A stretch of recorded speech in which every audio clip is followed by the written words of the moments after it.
नमस्कार, आप देख रहे हैं भारत समय नेटवर्क और आपके साथ मैं हूं निर्मला राव। राजस्थान में बीजेपी की जीत के बाद भी क्यों है वसुंधरा राजे और मोदी शाह के बीच में तनाव?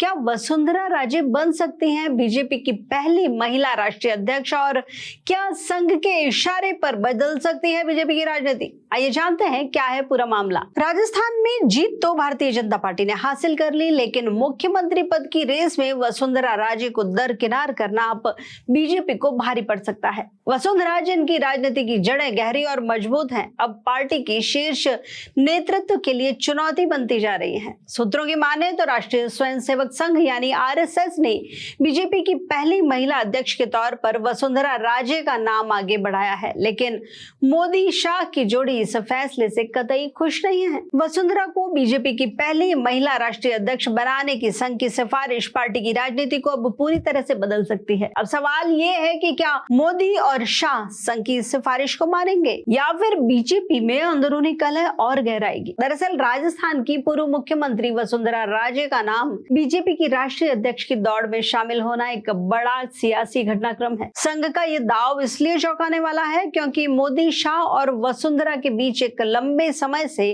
खटास चली आ रही है। वसुंधरा जो हमेशा अपने राजनीतिक फैसले खुद लेने के लिए जानी जाती है, वो कभी पार्टी आला कमान के इशारों पर चलने वालों में शामिल रही ही नहीं है और यही बात उन्हें मोदी शाह की जोड़ी की आंखों में खटकने वाला बनाती है। सूत्रों की माने तो आरएसएस अब बीजेपी पर अपनी पकड़ मजबूत बनाए रखने के लिए इस कदम पर जोर दे रहा है। संघ का मानना है कि पार्टी का एक अध्यक्ष ऐसा होना चाहिए जो हमेशा मोदी शाह की छाया में ना रहे। इसीलिए संजय जोशी ने खुद वसुंधरा का नाम संघ की ओर से प्रस्तावित किया। 2013 में जब राजस्थान में बीजेपी पूर्ण बहुमत से सत्ता में आई तो जीत का श्रेय प्रधानमंत्री मोदी को दिया गया, लेकिन वसुंधरा ने तब कहा था कि सिर्फ एक व्यक्ति की वजह से जीत नहीं मिलती। यही बयान बीजेपी के शीर्ष नेतृत्व को नागवार गुजरा था। 2018 में भी जब अमित शाह गजेंद्र सिंह शेखावत को राजस्थान का मुख्यमंत्री बनाना चाह रहे थे तो वसुंधरा ने इसका खुलकर विरोध किया था। तभी से वसुंधरा और अमित शाह के बीच दूरियां और गहरी हो गई। पार्टी के कई नेताओं का यह भी मानना है कि वसुंधरा का यह विरोध ही उन्हें आज तक बीजेपी के शीर्ष पद से दूर रखे हुए है। हाल ही में हुए 2023 के विधानसभा चुनाव में भी वसुंधरा राजे का नाम सीएम की रेस में सबसे आगे था, लेकिन फिर भी पार्टी ने उन्हें नजरअंदाज करते हुए पहली बार विधायक बने भजनलाल शर्मा को मुख्यमंत्री की जिम्मेदारी दे डाली।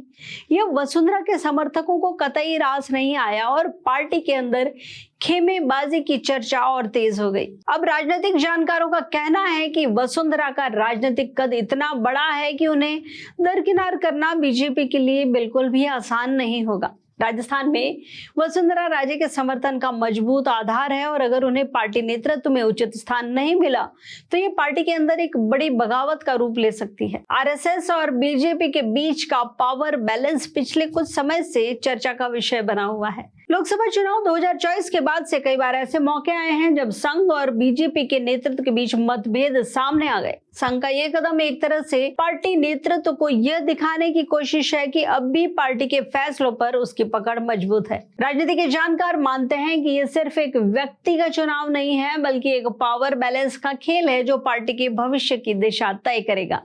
वसुंधरा को अध्यक्ष बनाने का मतलब होगा कि संघ की सत्ता पर पकड़ को और मजबूत करना, जबकि मोदी शाह की जोड़ी इसे स्वीकार करने में बहुत हिचकिचा रही है।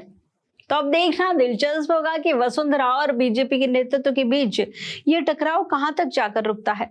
क्या वसुंधरा बीजेपी की पहली महिला राष्ट्रीय अध्यक्ष बन पाएंगी या फिर मोदी शाह की जोड़ी संघ की सिफारिश को ठुकरा देगी? ये फैसला पार्टी की राजनीति में एक बहुत बड़ा बदलाव साबित हो सकता है। इस मामले से जुड़े आगे अपडेट्स के लिए आप बने रहिए भारत समय नेटवर्क के साथ। नमस्कार।